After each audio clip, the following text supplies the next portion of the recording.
What is going on, everyone? Welcome back to Zero Access Footy, episode 11. We have gone well and truly over the double-digit mark now, and we are ready to get stuck into another week of AFL. Anything interesting happened for you over the weekend at all, other than your St Kilda team coming out victorious? Please, I'm trying to find a way to ignore my team. There's no way of ignoring it. Yeah, it was a tough day. There was a lot to talk about, though, in the sense that a lot of close matchups, a lot of really exciting matchups. And I don't know how we did tips-wise, but I think in a lot of our predictions, we managed to get ourselves a pretty close margin of error on both ends, whether we got it right or whether we got it wrong. So lots to look at this week. Of course, more news, more things to do. We've got some more fun segments that we're going to get stuck into, but I'm sure. Of course, if you find yourself enjoying Zero Access Footy today, as per usual, be sure to leave a like on it and subscribe if you're watching over on YouTube. Be sure to go and follow us over on Instagram and TikTok. And if you are deciding to listen to this on Spotify, rate us 5 stars. It's always very, very much appreciated. And all the support over the last week has also been very much appreciated. We've been smashing out a whole bunch of stuff. And I think last week, very, very well committed week. Maybe not in terms of your work-life balance. Definitely not. Staying up till 2 a.m. Yeah, it's going to be a fun week for you, isn't it? Oh, it's going to be a horror. It's going to be an absolute horror. But let's get stuck into the review for round number 8. So this is what we are looking at in terms of game results. Very first one of the week, I had the displeasure of watching this, thinking that maybe we had a chance towards the end, of course. That never happened. I did get this sick... I got the sick jumper out of it. That was good. You did have a chance to win it. It's not like you didn't. Finbar O'Malley, bro. What are you doing? Oh, mate. I feel so bad for him.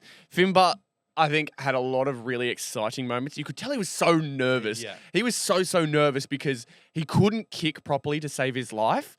Or in most opportunities. He had the one goal that he kicked off his first kick, so he joins that club of being the first kick, first goal club, or first disposal, first goal club. So that's him in that club now. Very, very interesting situation with that. But throughout the game, you could see moments he was so nervous. So nervous. And we kind of forget that even professionals can get nervous on those big stages. 100%. We kind of expect them to play out of form every single time.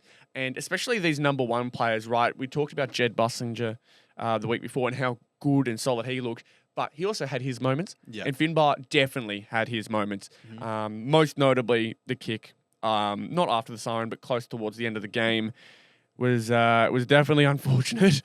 Was not what we wanted to see. of all the people for it to be handed, he was probably on the lower end. And it's unfortunate. But he looked confident walking back. He looked like he wanted the moment, which is at least promising signs. Yeah, there's that. But a lot of people, there was a little bit of discussion as well, saying that like he didn't get his full 30 seconds. But it doesn't. Yeah, he did. One, I think he did. But second, he's got the number ticking up on the screen above him. He's just never had to worry about that. It's not like that's been up at VFL games or whatnot. So that's never been there. That was just a first game blunder, really, is all it is. And we can't single-handedly blame the loss on that. Absolutely not. My God, were there things here and there that frustrated the hell out of me. First quarters still remain a big problem for North. They just can't get out of the blocks right ever. They went out to, I think it was a 37-13 or 37-14 deficit in quarter one. So well done, I guess, to fight hard. That fight back mainly came in the third quarter, but you just had to take those. They ended up losing Jordan Ridley in his milestone game. They lost Harrison Jones to a horrific foot injury. Horrific looking, but in the end, it's not that bad of an actual injury. Yeah, no, you're right, but at the same time, it's very, very bad looking. We didn't even know he was hurt. Oh, really? Me and my friend who were there, we didn't even know that he was hurt. We just noticed as the next quarter was about to start, he was being stretchered off. And I'm like, whoa, what the hell happened there? And yeah, looking back on replays, disgusting. Really, really bad injury. Not what you want to see at all. And then there was one more person who went out, but Gresham. Yep. Still, that being said, 3 injuries from their original squad. Yeah. Rotations weren't going to be a big thing now for Essendon. They had 2 on the bench.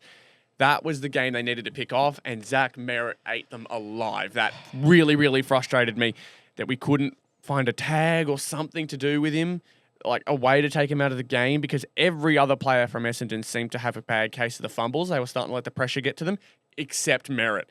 and he managed to just slot back, play defensive, and be in the right spot every single time. So annoying to watch, but just again, I don't know when North will be able to stick into that. They have some type of allergy to winning. I don't know how to describe it. I really don't know how to describe it.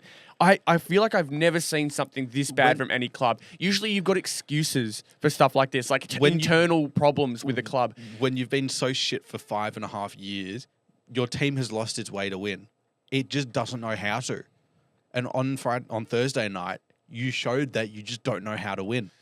Yeah, and it's just really annoying because we've got to take every opportunity we can. Again, I've said before, we've got no first rounder for the draft this year. So this is a year that it doesn't matter if we win or lose. We got to win. Every single one. We've just got to win. Yeah. And when we lose those opportunities like we did against Essendon, it does not help, right? All it's doing is helping Richmond more and more. They've currently got the 2nd draft pick as they also have the 3rd draft pick or 4th, wherever they are at the moment.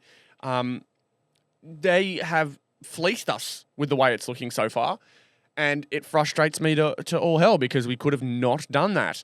We really couldn't have. They really wanted Whitlock, and so it's going to be a matter of waiting to see how he goes. We can't really judge a draft right off the beginning unless he gets dropped, but, I mean, it's a tough situation, man, and also, from what I had seen from a lot of Essendon fans, they weren't happy with their performance either. Oh, I'm sure. It felt like no winners from this game. No, what? No, 100% no. They could have lost it very easily, and you don't want to be in the situation where you lose a game to one of the worst teams in the competition in any stage of the year. But this is what Essendon do. We've seen in multiple instances over the last couple of years where they still beat the bad teams, but it's never convincingly. Remember, there were a couple of years ago, they beat West Coast by a point and then beat you guys by like 4 points. They're doing the same thing again this year. Yep. So it's pretty clear they haven't improved, which is, I'm sure, infuriating Essendon fans. But we have talked about this game a lot. You went on your little rant. Mm-hmm. We both, unfortunately, tipped North Melbourne, and we're both going to sour our losses. Yep. I could have had a great 2 weeks of tipping North Melbourne against Essendon and West Coast against Essendon. But no, they have to beat them by a goal. Fuck you, well Essendon. Done, Essendon. Fuck you guys. Fuck you guys. All right, let's move on. Next one. This one you'll be more happy with. Oh, yeah. Who would have thought at the start of 2025, Saints playing on a Friday night, North playing on a Thursday night, and the North game would have been a better game? Who would have thought? Look, I should be happy for you. I should be happy. 61 points against Freo. Freo are lost, man. Bro, something going on. We're going to talk a lot about Fremantle later. We have a whole segment on them, so we want to stick to St Kilda on this review. Yep. We came out in the first half, and we didn't let them do anything. We weren't playing our own game, but we just completely cancelled them out. They kicked 1 goal in the first quarter, and that was like 7 minutes in. They didn't get near it. It looked like for the entirety of the rest of the first half. They were just unable to move the ball. And I think that's a lot of based off of how we played up to the stoppage, as well as how we defended in our system. We were able to bring multiple half forwards and a couple of wingers up to the stoppage and make it really congested for them. And then they weren't able to get the hands out. And they are a very contested team. Poor Footy. The set's falling apart. Yeah. It distracted you so easily. Bro, I just see something moving, I go straight to it. If there was a butterfly in this recording space, you would be following the butterfly the entire time. You just see my eyes moving around. With a goofy smile. Be so cute. Shut up. Laugh. Keep talking about your Saints. But, I thought our defense was really strong. And whilst our offense wasn't getting going, we weren't being challenged. And then in the second half, we just turned things on. Like, Fremantle didn't change anything. And whilst we did, it was clear that we opened the game up a little bit more when we were moving the ball. If you look at our forward line, Anthony Caminiti, Mitch Owens, and Cooper Sharman should not be beating a back line of Alex Pearce, Brennan Cox, Josh Draper, and Luke Ryan. Should be nowhere near it. I still love the criticism of Luke Ryan that he's a glorified kick-to-kicker. He is. Their whole backline is. That's the problem, right? You've got 4 talls. None of them are doing anything. They're not able to intercept the ball aside from Alex Spears. They're not looking down, and clearly because Mitch Owens kicked 3 and Cooper Sharman kicked 4 goals too. Could have easily been 6. If they're not doing that, you need to move them around. Brennan Cox should have gone on the forward line and should have subbed one of the ruckmen out. again, we'll talk about Fremantle later. But I think for St Kilda, Jack Higgins, he was second in the Coleman in this game at the start. He kicked 1 goal, and we ended up winning by 60 points. I think that's a huge positive. Yep. Cooper Sharman flying at everything in the second half. He looked unplayable. He was that good. Genuinely couldn't compete with him in the air. He took like 3 great marks, and he was just everywhere. And I think that's a really good sign for him and in his future. But again, we just looked like the better team. And against a much more talented team, that shouldn't be happening. Yep. Lots of questions for Freo, but we'll talk more. I think there's potentially even more questions here. Dogs defeating Port Adelaide by 90 points.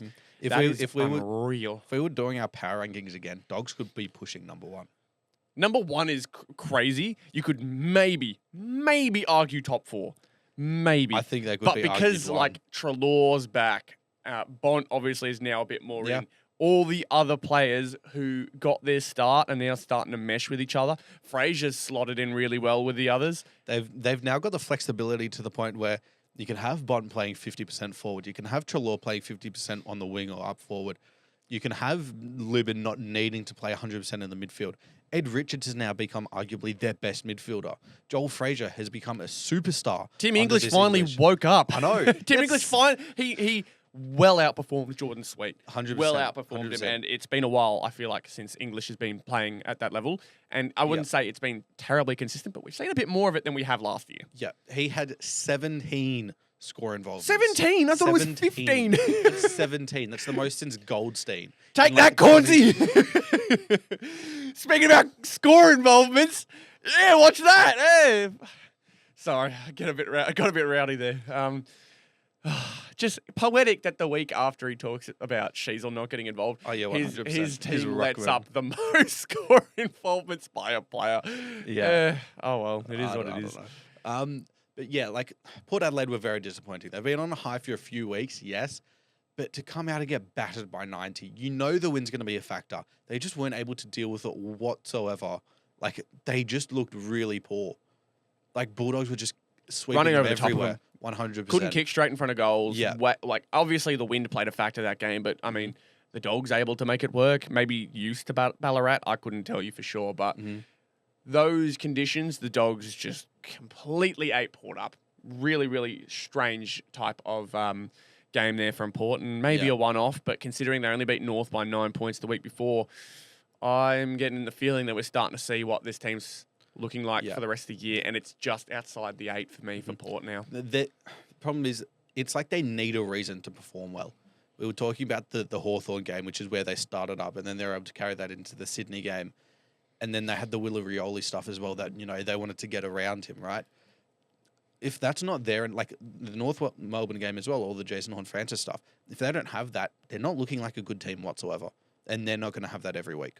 And we both had the Dogs winning this in a close game, and it was an absolute demolition. Yep. So very disappointing. But we move on to what I thought could have been an awesome game. Blues versus Crows in Adelaide. I thought Thilthorpe was out. Thilthorpe played, which is impressive for him. They had their trio back, and it showed. Yeah. I thought the way Carlton tried to defend the ground was embarrassing at times. Blues just it almost felt like they came out with their Richmond performance again. It did. It's was like they embarrassing. Okay, the skills are better. Obviously, it's hard to go further down than what they did on round 1, but their skills overall weren't the problem. It felt a lot more like effort in this one. Felt a lot more like effort. Like they thought after 3 weeks, after beating Geelong in a really, really tough fought game, that this one was going to come easier. And the Crows showed very, very quickly that the Crows aren't just a pushover team.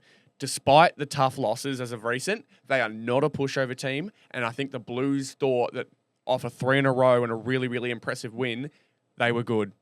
Right? They had no more problems. This wasn't just a particular person. This wasn't, I'm blaming Haynes this time. I'm going to blame Voss for not putting him in the right spot. It was systematic failure. This was a full team embarrassment, 100%. Their mids weren't anywhere. Their backline, as lots of people have pointed out, they weren't competing in the air. Yeah. And then their forward lines, it's tough when the ball's just not getting to you. Jordan Dawson kicked 3 goals and had 3 clangers only. He had 21 the week before, or in the last couple of weeks. They just didn't put enough pressure on. Yep. And as a Saints fan, I'm going to be very concerned this Friday night because they're going to come back really, really strongly. But it's just embarrassing given how good they were last week against Geelong. Yeah. So it's really poor for them to put this out. But then, once again, we get the game right. Yeah, we were discussing whether it was going to be The Q Clash or this one being Game of the Week. Mm-hmm. We got it bang on. We did. This nearly became, I said it the previous week, this nearly became movie magic. Mm-hmm. Movie magic seems to be a word I go to a lot this season. But, I mean, how else can you describe it? Jack Crisp beating a record, getting a mark with like 5 seconds left to beat the Cats and on the missing. siren. It didn't really hit the movie magic that I was thinking, but unfortunately the miss makes it a 3-point win for the Cats. And I mean, fair enough. Collingwood pretty much threw the game away in the last quarter. Yeah. Cats managed to really outperform, and it was just a little bit of a push from the Pies towards the end. There was a big mark by Myercheck with about 40 seconds left in the game, and he quickly slotted that one through. 26 seconds to get it forward. They managed to get it. What the hell was Blitzarves doing in that midfield? How is that a free kick though? He was trying to like hold it, but put it up against Cameron to stop it. But how's that a free kick? Because he's holding. He's not making it. He's not making the intention to get rid of it. But how's he meant to? He's literally got his arms pinned. Yeah, no, but he's walking into Cameron. He's walking into Cameron. If I wasn't mad on the ball. Well, I think the big problem with it was because he did it the first time and it wasn't called. He did it again the second time and then it was called. Yeah. So a bit of inconsistency with the calls there, but. There was another call, though, that was very, very the Bobby Hill chase down. The Bobby Hill on Sean Manor chase down, 100% a trip. Collingwood fans are going to write, but that was 100% a trip. Well, yeah, I mean, you think about the legal definition or the technical definition of what he did, and he picked him up below the knees. It is a trip. Yeah. But you gotta think of the moment, man. Script writer's on top. Yeah, I know. The script writers got blown off there. That's disgusting. Oh, well. Nonetheless, great game as a neutral. God, fantastic 100%. To watch. I don't know how much it says about either team, really. It doesn't change my opinion on either of them, to be honest. They're both having fantastic seasons, both top 100%. 4 worthy.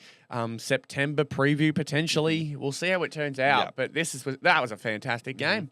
And then the red-headed stepchild of Saturday night was Eagles versus D's. Jesus Christ. You've gone from speaking Tasmanian to the red-headed stepchild. Well, it's a common phrase, to discuss the not so, looked out for, not so important, in this case, game. Eagles versus D's. Eagles made this one a lot closer than I thought it was going to be, being at Optus Stadium maybe. But Eagles started off 0-6, kicked themselves out of a good start. Yeah. Then managed to get themselves a small lead towards the half, and then the D's ran away with it. The experience just decided to show itself out. Max Gawn proving why he is #1 ruckman in the league once again, as we had discussed. We got that right again. Yeah, smashed it again.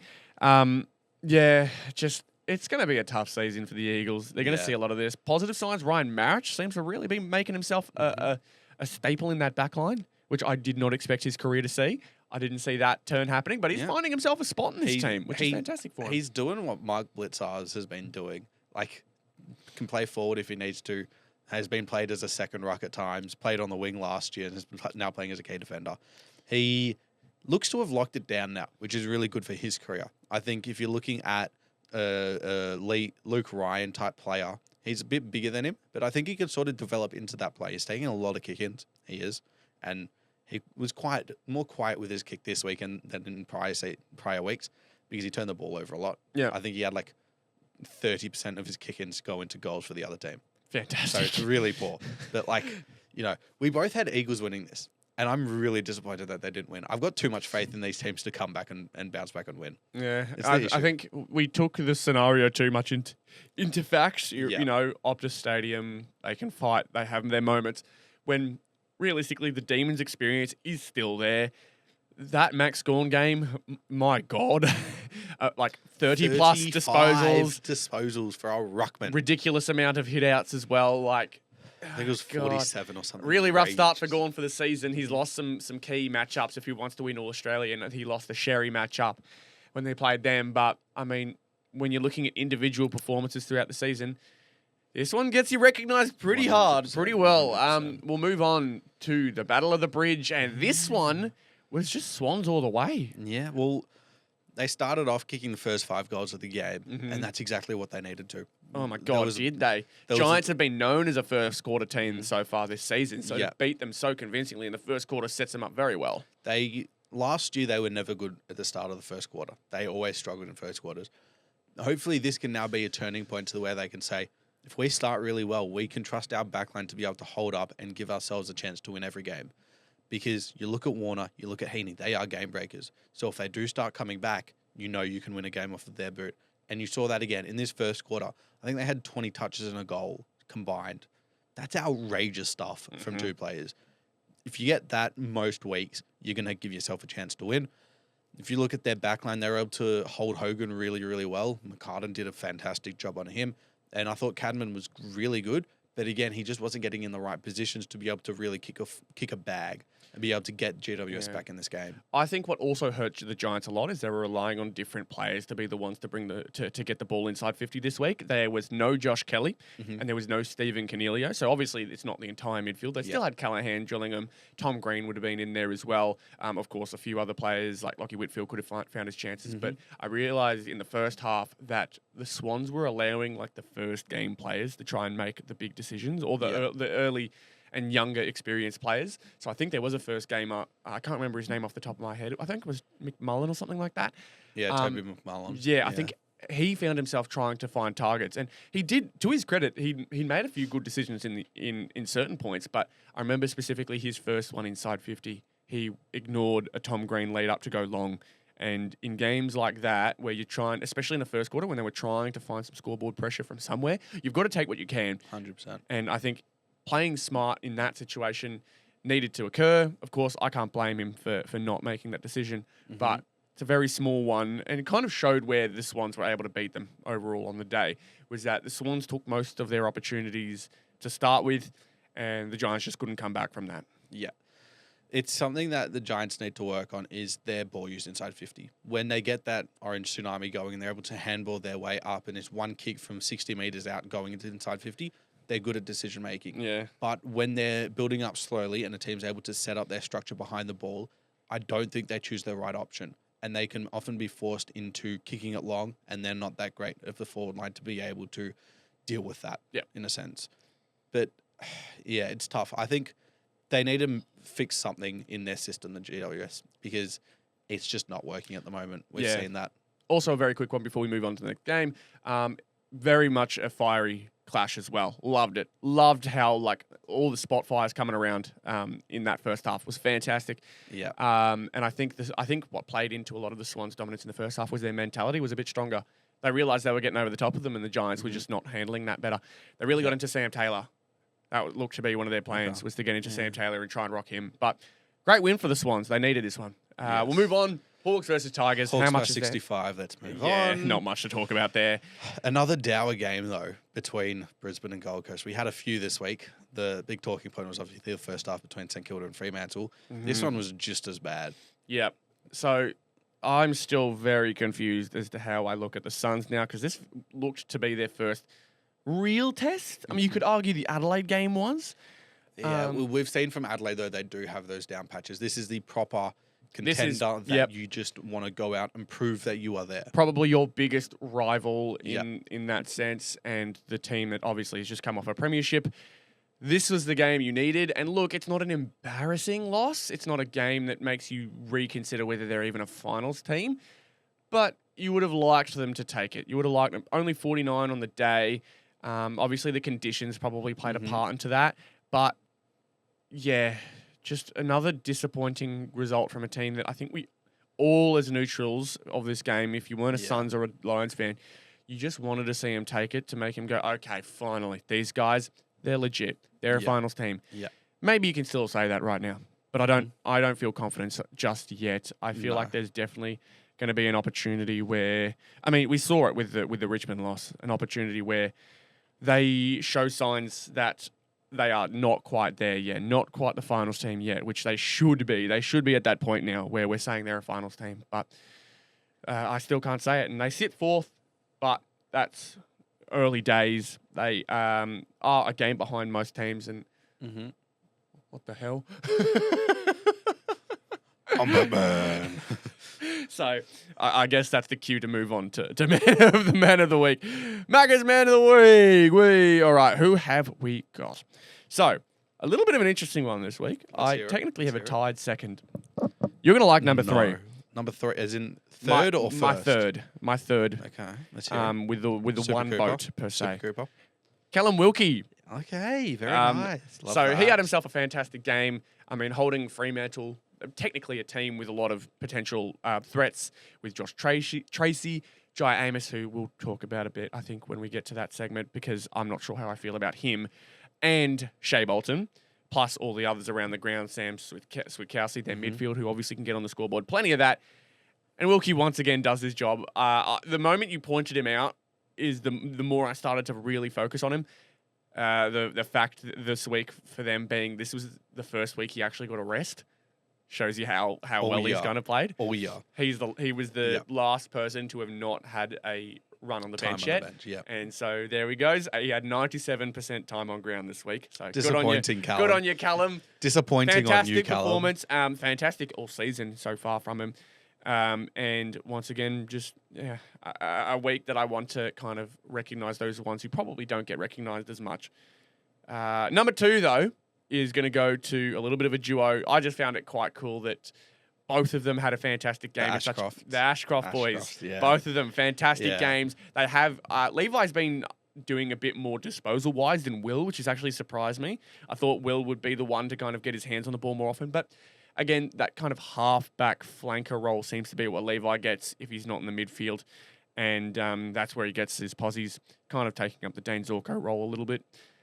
Though both of them absolutely smashed it this week. The entire Lions midfield just whacked the more inexperienced Suns midfield, unfortunately. Yep. And so obviously Will got the medal, got the credit in that sense, but both of them had fantastic games. Yep. And so they both... They can share the votes. Fair enough. Share Northie's man of the week or whatever the hell it is. Share Northie's norms.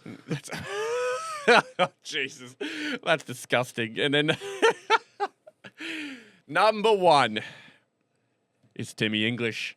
Okay. Timmy English with the 17. Yeah. Can you imagine 17 score involvements? It's impressive. My God, he's certainly not playing cheesy ball. That's for sure. He's certainly not. Fantastic game.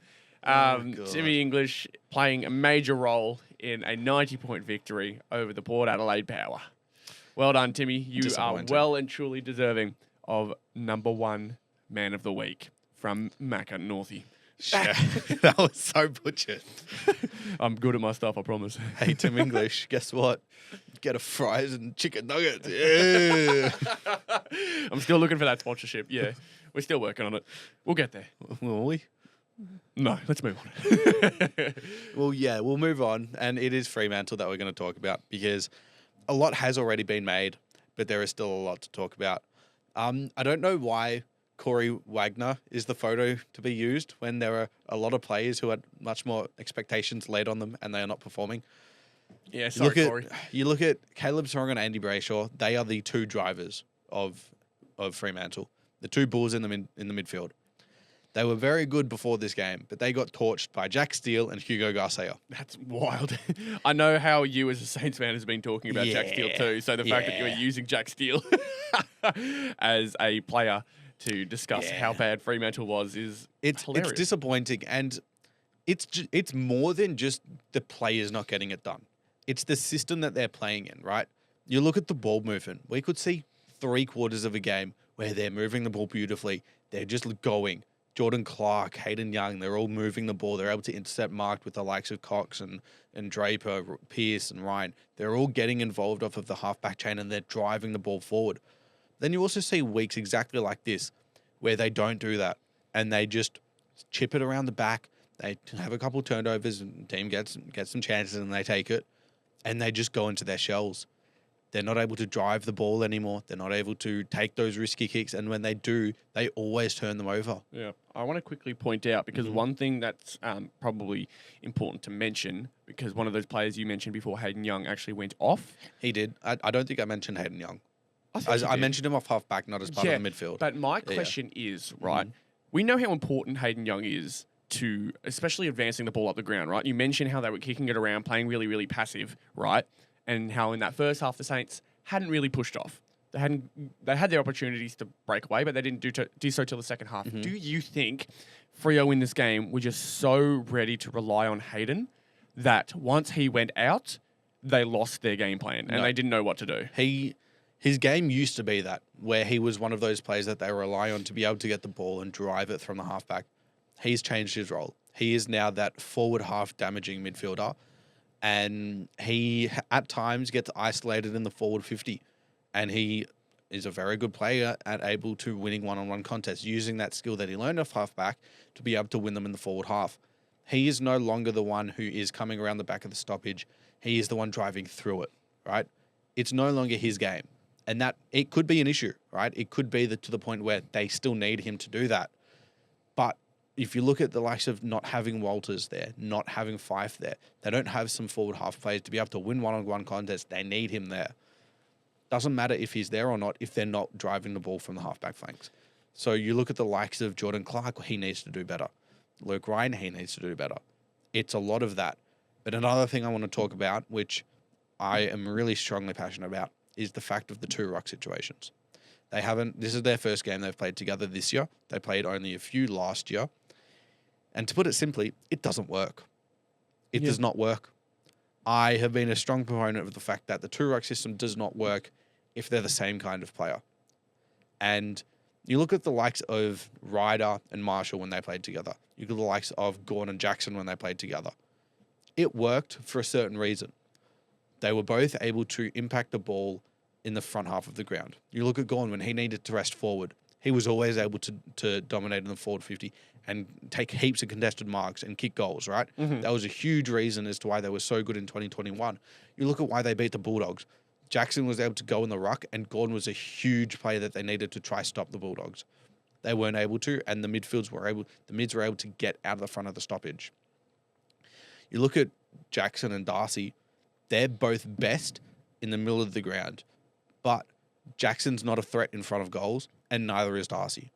So when you're trying to rest one up forward, St Kilda put Liam O'Connell, who's about 10 to 15 centimetres shorter than the both of them. He can't go with them in the air, but they never isolated them. It almost immediately creates a mismatch or a 5 versus 6 situation because they almost become a non-threat. When they don't understand leading patterns, when they don't understand creating space for other forwards like Amos, like Tracy, it just neuters everyone's game in the end because they're not providing anything in the air and they're cancelling out the leading pattern for Amos and Tracy, and the smalls aren't able to get going because there's no ball at ground level because Wilkie, Howard, Caminiti, O'Connell, they're all dominating in the air. So it's just really poor for them to not be able to impact the ball in front of the play, and yet they continue to persist with them. Yeah. My question from that, right, is that if it's not working, I'm assuming you're saying that one of them needs to go, all right? What is going on with them? Because if one of them is looking to walk or if one of them is about to lose their contract or is about to end their contract, do you let them walk or do you look to try and find some value with them? And if so, who? Because, right, you obviously think, I'd imagine a lot of Freo fans think Luke Jackson is better. Would you agree? Yes. Luke Jackson is probably more valuable and you'd get more out of him, right? And before Luke Jackson came around... Sean Darcy was fantastic. Sean Darcy was very good because he didn't have to compete with that and he wasn't being given that forward resting role to give the other ruck some time. So do you rely on maybe Sean Darcy getting back to his best form, being the sole ruckman and getting as much as you can out of Luke Jackson, or sending Sean out for less assets, for less of what you've got because you believe in what you've got already, and you may even find a gem in the rough with whatever you get back from whatever team you trade with him, and you rely on Lukey Jackson being that full-time ruckman. So the way I say this is obviously delving into a bit of an off-season plan for Fremantle, and they shouldn't be thinking about that. Yep. You've got enough talent to the point where you can get back into form to be able to push for the 8 and push for top 4. It's not that far away. You're only 4-4. It's 2 games. But the way I see it is they've got more upside with playing with Luke Jackson. I think their flaws are about the same, but I think the upside with Jackson is that much higher than what it is with Sean Darcy, right? You look at the injury factor. That's another reason. It might diminish Darcy's value, but you don't have that problem with Luke Jackson, right? You look at how they played just last week against Adelaide. Mind that it was at home. Unfortunately, Oscar McDonald was the one that had to come out for Jackson in the end. He kicked 2 or 3 goals, right? He was getting involved. He provided a forward threat. None of them were able to do that this week, right? The way I see it, you want to trade Darcy away because you've still got someone back there. So whether you don't get enough for him, it doesn't really matter. They're both under contract. They're both under lengthy contracts. So you're going to get something in return for them. Look at a potentially Geelong team. Do you want to go for a key position player? Maybe. But I think another option they want to go for is you look at Pearce, you look at Draper, you look at Ryan. I think that's enough defensively. You got Chapman as well, who can also mold into that Ryan role and allow him to be able to intercept the ball better. That means Cox is the one who is not necessary. You look at last year, Cox wasn't there aside from 7 games all year, and they looked really, really strong. I think you can either use him as the third forward or trade him away and get value from that. You look at a team like West Coast, how much they might need that player. You look at a team like North Melbourne and the excess in midfielders they have, but also how much they might need a key defender in Brennan Cox. I think that's really, really important. It's a very interesting situation Freo have going on, and especially because I think they expected to be better than this to start the season off. So many games, and I think we as fans, looking at the start of this season, we thought this team was going to be a lot better than what they currently are right now. We didn't think they'd be playing 500 football. Yep. But here we are. Definitely some questions that you do need to ask. You do need to look at the team's future no matter what situation. But you are right in the sense that not the time to overreact. Let's see how we turn out. Again, they've got lengthy contracts. We can worry about that in the off-season, what to do with that ruckman situation, because I agree. It's not working. They need to find something else to do. Holding on to both of them is only going to hurt your club more and more. Let's move on. We have got a bit of a follow-up situation going on. So looking at this one, from what we will see on the footage. Yeah, here. the Willie Rioli incident against the Bulldogs. Yeah. We had the stuff a few weeks ago when they played Hawthorn with the story after the game and what happened with Sicily, what happened with Jason Dunstall in the Hawthorn best and fairest night or something like that. I can't remember what it was specifically. But once again, he has posted on his story a couple things where they got in a scuffle in the game. There were a few punches thrown back and forth between the two of them. But apparently what was also said to Bailey Dale in the middle of the game is something along the lines of, this is according to Tom Morris, I don't know what actually was spoken, but the Bulldogs are playing Gold Coast up in Darwin this week. And Willie Rioli apparently said something along the lines of, I've got mates in Darwin. You might want to watch yourself and make sure you stay safe if you're outside, but it's best advised if you stay in your hotel room. Something along those lines. That is wild to say to a player in the middle of a game. That's not been proven, has it? That's not. Okay. No, it's confirmed that's what he said. Okay. It has been confirmed. Supposedly, clubs have gone through it. Willie Rioli has apologized to Bailey Dale. But I just want to go through a little bit of a history with Willie Rioli, right? Obviously, you had the Gatorade drug test. That is pretty infamous, where he submitted blue Gatorade to a drug test that he obviously tested positive for, which is why he substituted his urine for the Gatorade. Gatorade is a really interesting choice. Yeah, and blue Gatorade nonetheless, right? Bleach just such a weird. Then he also took 25 grams of MJ onto a plane. Very interesting choice. Yeah. Then he got 3 years suspension from the two things of those two incidents, right? West Coast backed him all the way. We're with him all throughout that suspension. And what does he decide to do? He decides to go back to Adelaide and trade himself to Port Adelaide. Then we come up to this year. And I think there have been a couple of incidents before this, but I cannot remember, where we have the Hawthorn situation and now we have the Bailey Dale situation. It seems to me that he has been a bit overzealous with some things that he's been doing recently. And he just needs to tone it back a little bit. He took a couple of days away from the club after the Hawthorn incident during that week. I think he needs to do that again. And I think there's every chance he should not be played this week. Just take some time away. Take a little look at yourself. Because at the moment, it's very clear he's not in the right headspace to be playing. If he's doing this every second week, it's unacceptable. Yeah, I think he's very much a person who's in a lot of stress right now. I think the headlines from the Hawthorn thing has probably started most of this current outburst, and you also think in the sense of the Jamara situation. I think potentially that could be a reason he's lashed out here. I don't Yeah. know. That's very, very also speculative, right? I don't want to dive too much into thinking about that, but more the idea that I'm also not against him maybe taking a week off just to reset a little bit. Yeah. I think a lot of these Port players are starting to get almost too stressed about things that aren't footy, or they're almost taking the competitiveness of the game a bit too seriously, right?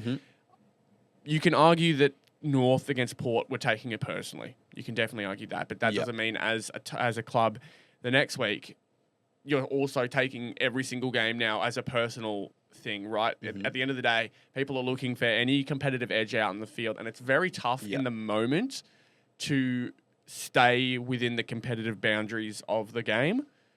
And it looks like it's boiled over here for Willie, right? It's not just stayed on the field, as you'll see a lot of professionals say, right? Mates will chat with other mates on the field and get in each other's head, but as soon as the game's over, it's all hugs and everyone understands that they're there for business. I feel like Port's starting to blur those lines a little bit within their club, and it's getting very, very tough mentally on all of them.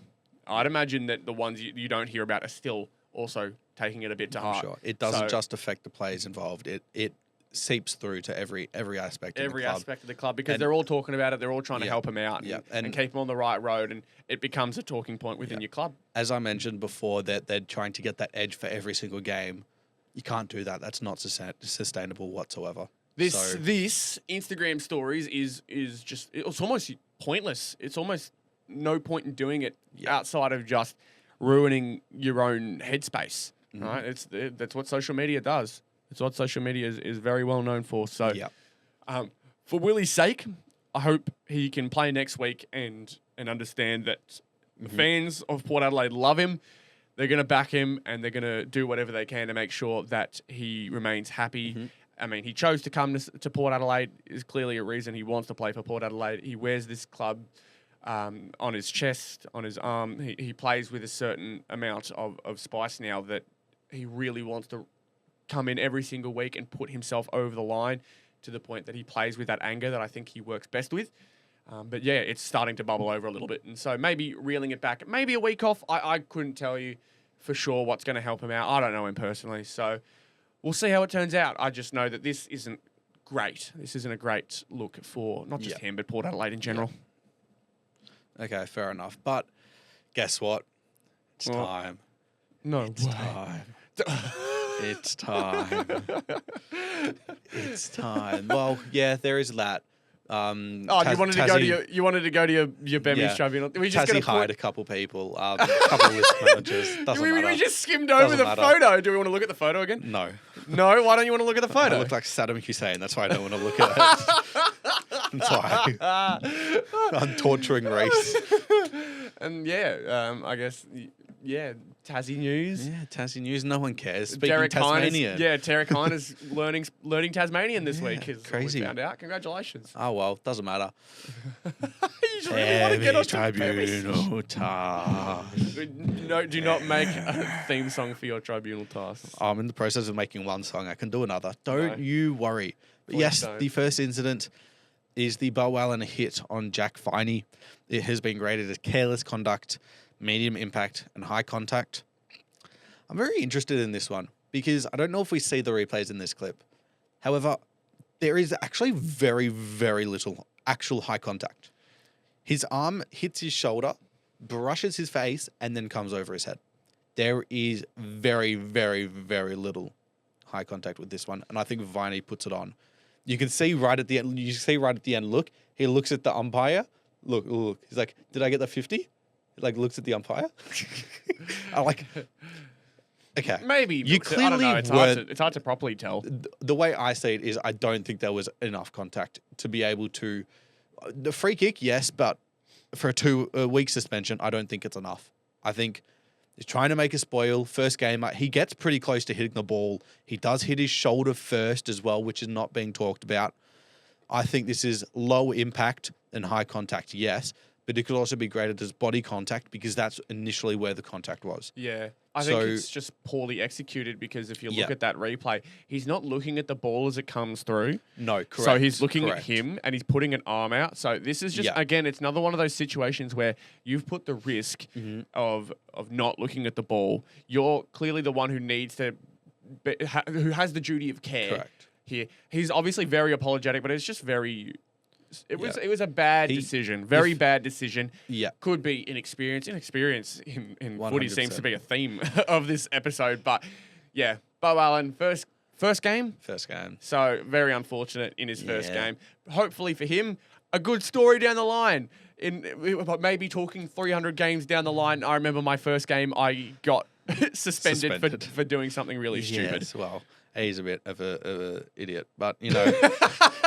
Yeah, you get him, Behm. You get him. Yeah, tell him, man.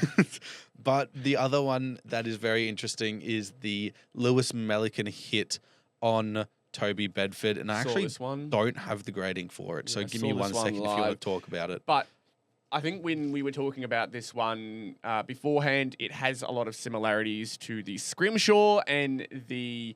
Who's the other? Connor Nash one. Yes. And this is another one. I think Melican knew from the minute he did it, right? This doesn't show his reaction afterwards, but I remember seeing this one happening, of course, as the screen has a little bit of a meltdown. Yeah. When this happened, Melican pretty much knew straight away he messed up. Yeah. Bedford came down with a cut just below his eye. It clearly he had a real shiner. Didn't look at the football, arm out, very, very lazy attempt at a spoil, and it ends up just being a coat hanger. Very, very dumb for Melican. And I think he knew it. He very much knew that what he did was just not smart. Seems to be an in-the-moment play as well. He's on his player, and as the ball trickles towards Bedford, he comes off his player, which seems to be Hogan in this situation, and tries to make a play. Just makes it very poorly. He needed to commit himself to the ball, but he didn't, and tried to have it best both ways, where he didn't make any body contact, but he still spoiled the ball away. Yeah. And honestly, he kind of... What he ended up with was exactly what he deserved. Yeah. Because he tried to play it lazy. And he ended up taking Bedford out and gets 3 weeks for it. Yeah, so it was graded as careless conduct, severe impact, and high contact, meaning he got 3 matches suspension. I think this is pretty cut and clear, honestly. This is what we've seen a few times. Again, it's similar to what has been graded before. You look at the Scrimshaw one, you look at the Nash one, you look at there was one other that I'm trying to remember. That were all graded as 3 weeks, other than the Nash, which was given 4. Yeah. Again, you're graying the line between intentional and careless, right? Is this intentional because he's gone to swing and he's taken his arm out and literally clotheslined him? Yeah, hit him. He has quite literally purposely hit him, which is intentional. But then the careless comes into the fact that it was arguably making a play on the ball. Yeah. But it's very clearly making a play on the player. I think at least. You definitely could argue both. I tend to lean careless. I think because the ball's in the vicinity and he clearly makes an attempt to not make any contact with the body to Bedford, that it's just careless. I don't think he's intentionally going to whack him midair. But again, you could also argue that the motion itself shows he was trying to hit Bedford. So it's really up to how you see it. I tend to lean careless, but I could definitely see an intentional argument for it. But I think that maybe creates and highlights a bigger problem as to where do we draw the line? How do we discuss this type of stuff? And it's going to be, I feel like with the way the tribunal is at the moment, it's always going to be a question. Actions like this. Yeah. They're going to, the victim's going to argue, well, he doesn't have to argue anything realistically, but the perpetrator is always going to argue that it was not intentional, no matter how it looks, right? We talked about the Dan Houston one and how he argued that it was his regular motion. Very questionable. That one pisses me off. You can see that every team's going to argue that it's careless or that it's not intentional. And with the way it's graded, it's easy. It's too easy to be able to argue that it is graded as something that it might not be. But I believe we've got one more to talk about, which is the Jake Melksham shove on McGovern. This one talked about a fair bit. It's been highlighted pretty clearly in a fair few. Did you like incidents. My title? McGovern in the milkshake. No, in the milkshake. Yeah, go on. That's real funny of you, isn't it? Yeah, go on. I have a way with words, Go I do. on. It's Shakespeare all over again. Were you his subsidiary when you grew up? What, I should go on a comedy tour, boys. I'll tell you what. Yeah, I'm you going to be should. selling tickets very, very soon, and it's gonna be called that. How many shows do you reckon I'd sell out? 0. Oh, You'd be lucky to sell I'd one argue ticket. I'd argue one show. It's one ticket that you'd sell, and it's Yeah. probably your friend from the football. Yeah, well, if only it one doesn't ticket's matter. available, it is a sellout. So Hey, can't argue with that logic. That's a good point. But again, back to this. You look at the way he's done it. It's early in a marking contest, but still in a marking contest. That is why I agree with the decision that it is not a suspendable act. You look at all the shoves we've seen prior to the point where they were before or in front of a marking contest. This one is Melksham trying to do body contact on McGovern, who sells a fair bit of the contact, I would argue as well, and makes his way into the back of whoever. I cannot remember who. I think it's Petty. It is Harrison Petty. Yep. But yeah, I don't think this one's suspendable as he's trying to make a Yeah, football the act. argument for a football act is really, really easy to make because he actually ends up with the mark. Mm-hmm. So, like, it's pretty easy to say that it was a football act. Mm-hmm. His eyes, I looked at this clip, and his eyes stay on the ball the entire time. He clearly Mm-hmm. wasn't intentionally pushing him into a contest. I feel like the Ruben Jimby one. Because Ruben was way out of the pack when that ball landed, and he had pushed Lawler right into that pack. Yep. That one you could argue for a suspension for sure. This one, I agree, definitely just a fine. I'm not going to argue whether McGovern's milked it or not because he's actually. I feel like there's a whip of the head into Petty, so I don't think you can argue that the action itself is bad or that he's faked it in any way. If you have a look at that, his head comes in and his head whips off of Petty. So that's a proper hit. I don't think he's milking it. But I think he's milking the action original itself, contact. the action itself, right? It's a football non-suspendable. act. No, 100% non-suspendable. Ooh, this one's interesting. Yep. This one is very interesting. I'm not actually This too one sure about is this one. Much like the very previous person we've interesting. talked about who's facing court curfews and sorts. We're going to have a chat about this one here. So, yeah, if you want to take that one away, lead that one. Yes. Well, AFL Premiership stars Stephen May and Dion Prestia have both been questioned and officially released, pending a further investigation into an alleged involvement in a brawl in Sorrento over the Christmas holiday period. Apparently, it was at a Bucks party where 33-year-old and 32-year-old from Mount Eliza and Hawthorn, respectively, being May and Prestia, have been charged or interviewed in relation to a fight that broke out at a hotel in December last year. Police have said they'd conducted the interviews after receiving a report about a physical altercation between two groups of men on Point Nepean Road at about 2 a.m. Man, I'm pretty local to this. I could have had the access. We could have You could have been the one reporting. I could have had the zero access footy. You could have been driving the Zero ambulance to the access hospital. footy mic right there. These blokes you weren't- plastered, and I'm just there. What happened, mate? If you weren't even willing to go to Cardi's live stream, you wouldn't have been willing to go to that. Let's be real. Bro, come on. You knew I wanted to see only one person, and you didn't show up. I won't mention who that person You wanted is. to go get some beers with Stephen May, did you? Yeah, I wanted to go say some beers. That's all. But as a result, two men were taken to hospital with non-life-threatening injuries, meaning an AFL player, I believe, would have been taken to the hospital. One has been left with a broken eye socket, detached retina, and fractured nose, while another man was injured. Nice. May and Prestia, at least, were only alleged to have been present at a brawl. It doesn't actually specify they've been involved at Okay, all. so this is more of a speculative story, this one, regarding how involved these guys are. I don't know how I feel about properly discussing this one then. Yes. Obviously, a situation involving them that's gotten this bad, you don't know what they could have done, realistically. You got no idea. We shouldn't speculate, but they could have said something. I don't know. It depends how much you want to say that this involves these guys. Considering, I'd imagine something would have happened internally within the clubs. I don't know. This is such a like throw in the pan story. I'm not sure how I feel about this one. Nonetheless, I guess it's something we can keep an eye out on. Yeah. See how it goes. I don't know how I feel about putting more It's comments on this one. we can't really comment because we don't know, but it's tough for Richmond as a football club to have all the stuff with Noah Bolter and then again to have something now with Dion Presti. It's not a good look. That is something to for put them out there. whatsoever. Yeah, for sure. Oh, God, Richmond. What a poor off-season. What a horrific off-season. I actually Agreed. have something that I want to do. Do you? I think we've got time to do this. Do we? Right. I had been recommended to do this from a friend to jump this game in because I had tried it and I was surprised at how poorly I did. Okay. Oh, maybe not poorly. I think I did all right for some of them, but I thought I'd get some that I didn't get. Yeah. Right.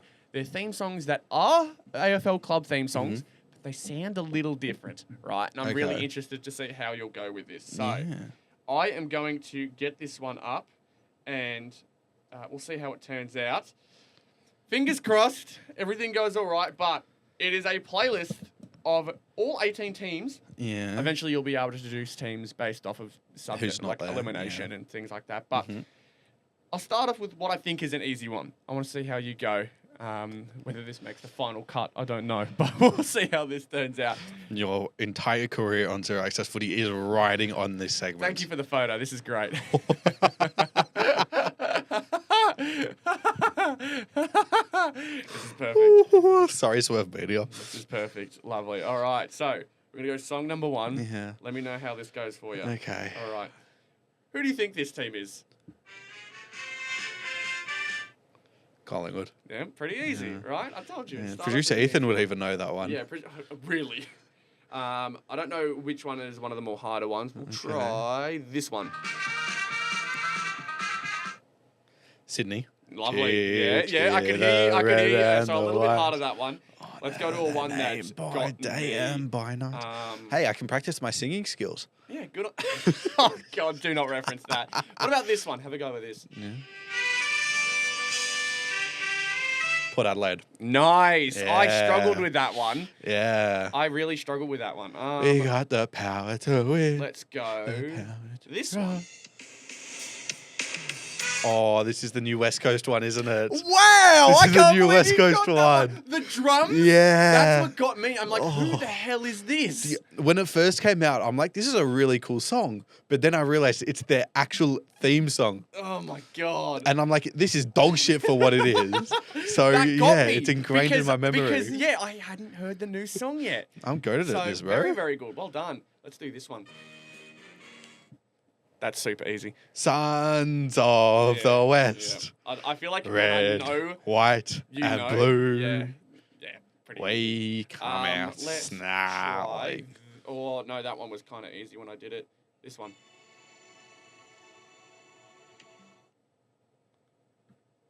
See what I mean? Really I caught weird. one note in that. Yeah. And that was a chime. What am I meant to do with that? That's what I got.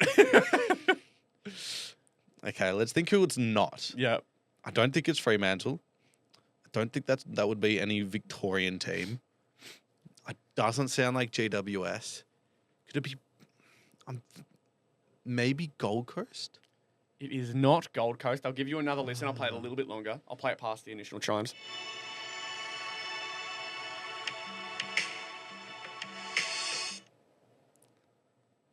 What the hell kind of... What is this? See what I mean? This is this is the start of a team's theme song.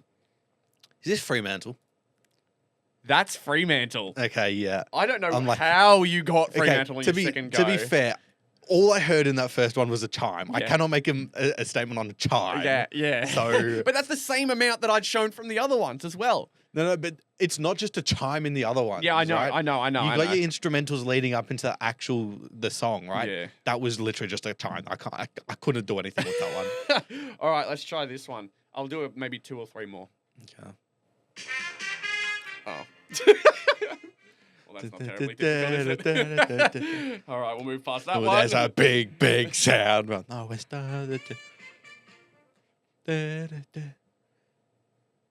Who is it? Geelong. Yeah, easy. All right, we'll do You don't need to go through every team, bro. That's what I'm saying. I'm going to do one more. Okay. We're going to do one more. I'll try and find one Don't that's make it North difficult off the Melbourne. top Don't of my make head. it North Melbourne. No, Don't I make it won't, North I won't. Melbourne.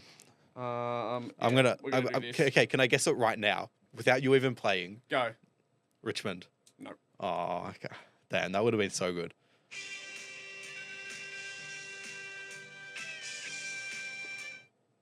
Is that Adelaide? Yeah. Okay. You did impressively well there. I'm very surprised how well you did with that. Yeah, I mean, that was easy as shit. the Freo one was the toughest one, though. Yeah, well, I got one chime. What am I meant to do with one chime? It gives you nothing to start with, though. That's the problem. I'm awful with theme songs, so that's why it was probably a little bit difficult for me. Go back and play that Adelaide one. Yeah. Play the Adelaide one and then play the Fremantle one for that first little segment. What am I meant to do with that? I'm getting multiple things, right? I can actually hear stuff. So that's 5 seconds of that. Go to the Fremantle one. 5 seconds of this. It's a chime. What am I meant to do with a chime? It's one chime. What the fuck am I meant to do with a chime? I really like that because I'm having you crash out over AFL theme songs. All right, let's move on. Let's get to our last one. Is that our last one? I don't think so. We're going on to what is the game of the week. Might not be, but it is a huge game. Obviously, Spud's game, representing Danny Frawley, and the impact he had in the game after what had happened a few years ago. Yeah, going to be an interesting game. In this situation, we're dealing with a Blues team who clearly need to fight back and a Saints team who are starting to find a bit of identity. It feels like finally, honestly, the last few years, it felt like they've had glimpses of identity. But this year, it feels like they're starting to find it. Mainly, the identity is we love Nas, but besides that... Little Nas X. Yeah, exactly. Blues, 3 wins in a row now, a loss that they probably would have liked to have made at least closer. Who do you see getting... You did mention you were scared that Carlton were going to find their form, or they were going to really push you now because of that loss to Adelaide. Do you think it is enough to tip the scales in their favour, or do you think Saints are going to put some form in? I don't believe it's enough to be able to push them in front of us. I think the way we defended the ground against Fremantle, the way our clearance game and our stoppage game absolutely went up 10 levels against Fremantle. We had 28 mil clearances. That's insane. Yep. Like, I don't think I've seen that sort of differential almost ever. And do that you was think, after we do you got think the battered. because I imagine the differential between these teams is going to shrink, right, compared to against Freo, because Carlton have more of those players who can potentially stop that from happening. Yes. Cripps is obviously your main stage, but TDK's even been putting in some work. Sam Walsh, I talked about how much I like him being more of a rough and tough player. He could definitely pull that out this week. Hewitt is another one. Do you think those players are going to make it tougher? 100%. I think Fremantle have a good blend of both. Carlton 100% contested team. That's how they like to play. You look at Hewitt and what he's done over the last 4 weeks. Been fantastic. Arguably been the best player in the competition, the way he's been playing at the moment. But I just think it's going to be a really interesting midfield battle, as everything's going to be, because you look at Marshall and you look at De Koning, you look at the stories within that. What if De Koning does sign with St Kilda, what that might do for Marshall's career here. It's going to be very interesting. Bounce back that St Kilda had to. They continue that in the midfield specifically because it was really, really poor against Bulldogs and against Lions. Whether we can continue that against the Blues midfield that got battered on the weekend, it'll be a story. But I'm looking at the way Carlton's forward line performed on the weekend. They had 1 goal between Mackay and Curnow, and they're coming up against 2 players that actually perform really well against them. I mentioned Wilkie's the best player to defend on Cameron. He's also the best on Charlie Curnow. Curnow often struggles against him because with the way Wilkie can manipulate him not being able to jump at the ball is really, really effective. And then you look at Howard against Mackay. That's probably going to be the matchup, I'd assume. Not that he's had the edge, but it's always a good battle between the two. And I think it'll be very interesting to see how that plays out. Because there's been a couple times recently where neither of them have played. And for them to go back against each other, I think it's going to be really interesting for a bounce back at the MCG. That extra space that you don't get at Marvel, you don't get at Adelaide Oval, could help their ball movement that just didn't get going at all. I think this is going to be a close game either way. I'd obviously lean Saints because I'm a Saints supporter. I also think the way we've been playing in these bigger games against, like with Ross Lyon compared to with Brett Radden, I think is a huge difference. I think we've put ourselves in a position where we can win this game. I wouldn't have said that 2 weeks ago. Well, that's positive signs for you. You are currently in your prime form as a Saints fan, being the definition of mid at 4-4. But you cannot talk, you fucking North Melbourne supporter. What are you talking about? You're the one who said your team is the definition of mid. You literally have said we're going to play 5. Remember that podcast where you're like, yeah, we're going to beat Geelong and then we're going to go 3-3. You're now 4-4.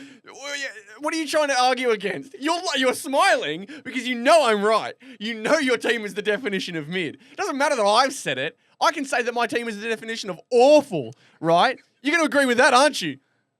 I'm crashing out. I'm crashing out on the podcast finally. Oh my God. Yes, got it to work. Oh my God. Got 2 perfect clips this week. Let's go. Yes. That was beautiful. Producer Ethan's enjoying it. Crash out, North. You went so crazy. Oh my God. Well, Northie goes bang. This is getting clipped up so perfectly. When you say stupid things, I have to call you out on it. 3 and 5, 4 and 4. You got so pissed off. That was so funny. Where do you reckon this game is ending up on the Friday night? I mean, from what it sounds like, you very much believe that your team is going to... Did we just get the lights turned off? Oh, man. Jeez. He really hates us. We're really losing the budget, boys. Damn. The way I say it, really close first half. Really close first half. Premiership quarter comes in. Oh, they're back on. Ooh. Ooh. Okay. Third quarter, Saints storm out to 25, 30-point lead. Blues bring it back really late, but Saints hold on and win by 5 in an absolutely belter of a game. 5 points. Bad. I am going to toe the party line, and I'm going to say that Carlton actually bounce back in this one. Bounce? You're really making this podcast difficult to continue. You're really making this a tough time for me to enjoy. You really make me... I'm going to crash out again. I'm going to crash out again. I'm about to lose my mind. Oh. Producer Ethan's losing it back there. If you wonder why the camera hasn't changed, it's because he can't stop laughing. Oh my God. You really do tip the scales of this podcast, don't you?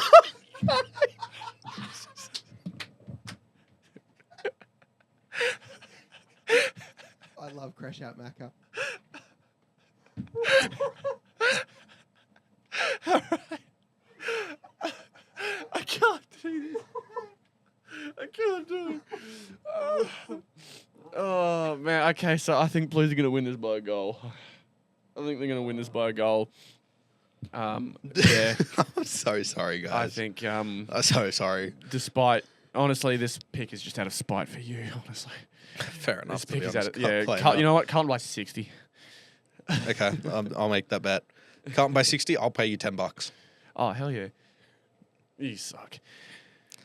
All right, Freo versus the Magpies is our big Thursday night matchup at Optus Stadium. With the way Fremantle have been playing as of late, I really do not see them even making a dint in this team unless they decide to put a tag on Dacos. And there's also been the news that Craig McRae has told Jordan De Goey, Scott Pendlebury, I can't remember who else it is. Maybe Jack Crisp. Brody Myercheck. Jack Crisp would not get it. It's De Goey, Pendlebury, Myercheck, and... Maynard.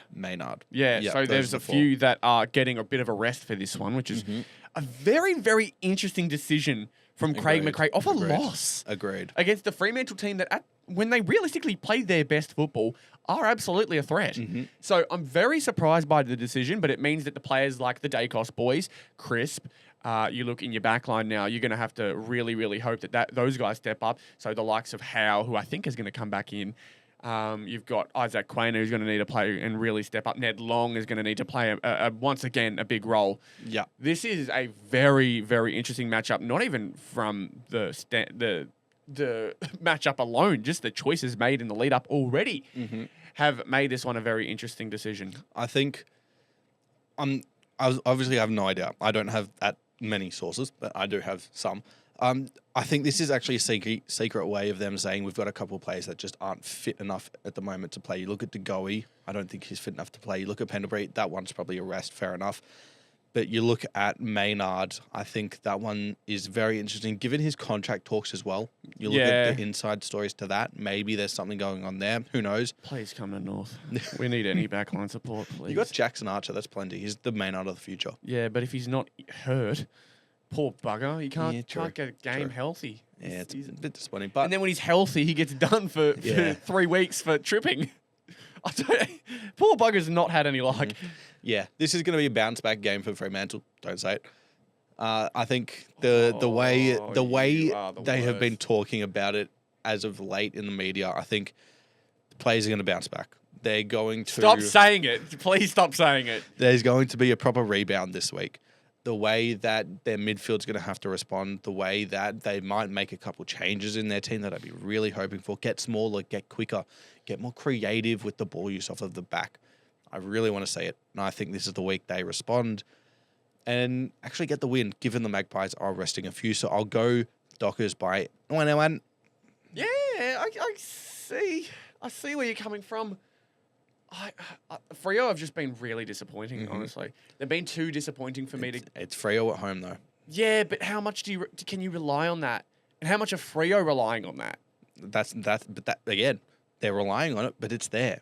The proof's in the pudding. I get it, but you're also up against Collingwood, who just rested 4 players, who also are going to have fans no matter where they go. It's not the fan aspect; it's the general aspect of them being at home. Yeah, I get that. I understand them being home, no matter how many fans there are.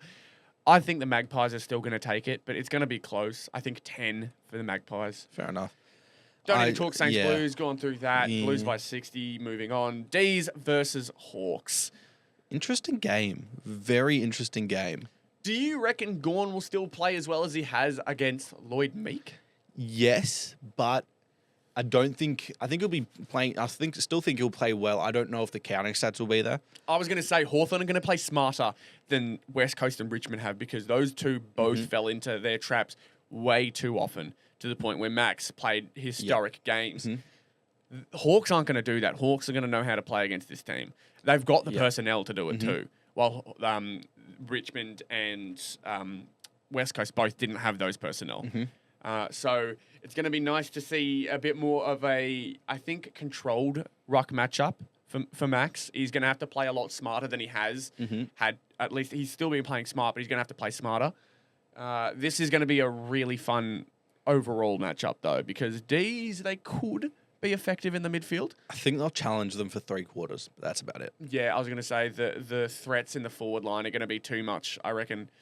The Smalls, the Hawthorn will run riot this game. They will. And then you look the other end, Bailey Fritsch has had a really big struggle this year finding form. Cozzy has had maybe 1 good game, so that's going to be another really tough one. He's going to need to show up. I'm just I think I'm leaning Hawthorn because I don't know where the Demons are going to find the majority of their points on the board. What are they going to hope a Harrison Petty 4 goal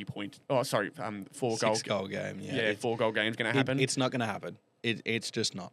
We'll see how it turns out. He's concussed, I think, too, so it's not playing. Oh, God. Yeah. Fritsch is going to have to really play out of his skin, and Cozzy, and they're going to need some goals from the midfield too. Clary can find one. He's been playing pretty well this season. He's not playing. I don't believe. Clary's not playing either. He sat out on the weekend. Yeah, this is a no discussion then. Hawks are going to take this one. And I'd say by 50. Yeah, I'm going Hawks by 30 out. It might be close for the first half, but after that, Hawks blow past pretty clearly. All right, Essendon versus Swans at Marvel. Honestly, maybe Swans aren't as mid as they used to be, but this feels like the battle of mid. This feels like Essendon mid as all hell, getting wins against teams who are bottom feeders, and then the Swans who beat Giants. Again, we gave our credit to them at the start, but they've been pretty average as well, losing to Port at the SCG. And there are plenty of other home losses as well outside of GWS. I'm pretty clear on this one. I think the injury toll for Essendon compared to a really good win from Sydney. Yep. I'm high on Sydney. I think everyone knows that. I'm low on Essendon. So for this one, this one's a no-brainer for me. I think the Swans get this by 30. I'm picking Swans too, and maybe due to injuries as well and how poor they did look against North despite the win. I'm going to go Swans by 35 to be a little bit different. 35. Damn. All right, now we move to Darwin. We've got the Suns versus the Dogs. The Suns notoriously have a good record at Darwin, don't they? Yep. So immediate favourites for Gold Coast, I reckon. Versus the Dogs, who have been in incredible form. My God, they've found themselves at some weird stadiums, though. Mm-hmm. So this previous round, they were at Ballarat. The Mars previous Stadium. one, Mars. Oh, sorry, no. The one before that was Tassie, was it not? Where did the Dogs play against? Who was it they played before Port Adelaide? I believe they played at another really obscure ground as well. But round 7, they played. I'm not too sure, but The Doggies played in Canberra. So not necessarily like a niche one, but Manuka. They played at Manuka. So that was a very, I guess, not so heavily played at ground. So 3 weeks in a row where they're playing at grounds with not very many spectators. Mm-hmm. I don't know how they've continuously copped this, but I think the Dogs have a thing with the city of Ballarat or something like that. There's that gives them games there. Yeah. That gives them games there, and now they're moving up to do Gold Coast's game in Darwin. Do the Dogs finally have fatigue catch up to them? Yeah. Whether it's there's fatigue coming back, or I just don't think the Suns lose 2 in a row. Yeah, maybe. I think the Dogs have been playing some fantastic footy, though, and it is any given game, any given team shows up. We've seen Gold Coast have some stinker performances so far this year, and the Dogs really haven't had a game where they've let up. They've had games they've lost, but they've never had games they looked. You could argue the one where they choked the lead against Brisbane, was it? Yeah. You could argue that was the one that they've looked the worst, but that's still a damn impressive game. Yeah. That's still a very impressive game. And, yeah, you could argue that the Dogs really could shine this one. They could shine and really show themselves now as in top. Is it crazy to argue top 4? No, not anymore. Yeah. With the way that their youngsters kept afloat. 5-3? Yeah, with the way their youngsters kept afloat, and now their best players are back and looking fantastic, right? Despite the Jamara stuff, they look fantastic, which is insane to think. Sam Darcy needs to come back too. He was one of those key players that really gave him a lot of hope to start the year. Add the success with Bont and Treloar coming back with that hope of Darcy, Fraser, Davidson. I think they take this. Okay. So then what do you have them winning by? And how do you see the game going? Man, you really don't care about my opinion, No. do you? What the hell? I'm not crashing. Hurry up, man. Shut up, producer. This is Bud Muntings. Hurry up. Dogs by 20. 20. And you see it as a good 20 or a bad 20? Good 20. So I'm the opposite. I'm high on the Suns this year. Have them really playing well, as always, in Darwin. And I think it's a tough trip going from GWS, Canberra, to Ballarat, and then all the way back up to Darwin. That is something I think It's a really difficult trip for them to make. Suns by 28. And Ben King kicks 5. Very opposite end of the spectrum there.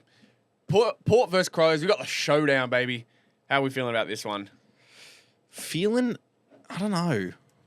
It's a thing. It always, like these types of clashes here, we talked about the Derby, we talked about the Battle of the Bridge. These clashes can produce something different every time. There's one aspect that I always see with these two games. Whoever talks shit in the pre-game build-up loses. Always. So there's going to be someone who comes out and says something, and whoever that is, at this moment, it's Port, right? Port keep coming out with stuff like that. So I'm leaning at Crows. I am. I think the Crom love this. Oh, you're disgusting, mate. Oh, shut up. You're from Mornington. You dox me like that? What the hell? I'm going Crows by 30. Yeah, I just think their midfield in really good form. Their forward line will get on top. Fantastic. So I'll go by 15. Tigers v Eagles, battle of the bottom. This is actually a very interesting game. Can the Eagles get their first win? Ooh, I feel like if there's any game to do it, it's now. It is. And at the MCG. Am I being an idiot and tipping them to do it? Yes. Okay, I'm doing it. By how much? By how much? I didn't realise I was deciding. How much? I'm going to go Eagles take it by... Actually, you know what? I'm going to say it's a draw. I'm going to say this I'll game's a give draw. you $30 if it's a draw. Let's go, please. Harley Reid crash out and Sam Lawler game to tie it up. Harley Reid crashes out because he gives away a 50-metre penalty. Sam Lawler. Eagles by 9. All right, fair enough. Fair. By 9, the Harley Reid number as well. Yeah, that's exactly why. I took it a bit slow there, but it took you enough. Shut up. Cats versus Giants. Interesting game again. There's some good ones this week. It's at GMHBA. Yeah. This one's going to go to Cats. No, it's not. Oh, last time they played the League breakout game. I remember that one. I loved that game. That was fantastic. Giants always play well there. Always. I don't know what it is, though. I don't know what it is that makes them play so well there. Though Cats, I think, just in talking about form, I think their form has been fantastic. It has. I'm going to go Cats by 13. 13. I predicted Geelong respond last week, and they did. Ended up winning, which is very nice. Nice. But I think the Giants just won this week. And after a really, really difficult week against a really, really grueling team against Collingwood, Giants are just able to sneak around Geelong. They're able to pitter-patter their way through their defense. I hate the way you speak sometimes. Oh, shut up, old man. It's more all the time. Shut up, old man. Dung, dung, dung, dung, sagur. All right. And the final 11. game of the week. Giants by 11. Giants by 11, thank you. North versus Lions. Let's go Lions 80 plus. Let's move on. Hey, your team, not mine. Yeah, I have no faith in this game. And I'm going to watch North by 2 points. You're disgusting. Thank you very much. Love you too, mate. Way to throw away a tip like that, by the way. You come back to me. How much are you going to give me if they win? I'll give you a crisp 50. I'll give you a pineapple, mate. We didn't shake on the 30 as before as well. We'll shake on the 30 as well. Yeah, this is the shake for both. If North win, you get 50. If Brisbane win, I get 50? 5. I'll take it. That's $5. You get the 5 back. Yes! I'm getting a Mikey train to the recording next week, boys. Let's go. I'm into the game. No, because it's in Tassie, Part of your mate. airfare. Yeah, I'll take it. Yeah, part of the airfare.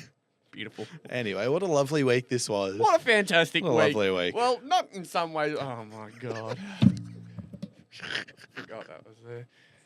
All right. I can't believe we didn't change that. Thank you for tuning into Zero Access Footy episode 11. Be sure to leave a like and subscribe to the Zero Access Footy YouTube channel. If you enjoyed what you saw here today, be sure to leave a like over on Instagram as well. Be sure to follow us there and over on TikTok, smashing out content over there too. And if you're listening on Spotify, be sure to give us 5 stars. We'd love to see some more 5-star ratings over there. Why is it bigger? Why is the photo bigger? I love that photo. It should be the replacement for the Zero Access Footy logo next week. That's the next step in its evolution. It's a Pokemon card. So much for tuning in. I'll see you all. Yeah! There we are. Thanks so much for watching.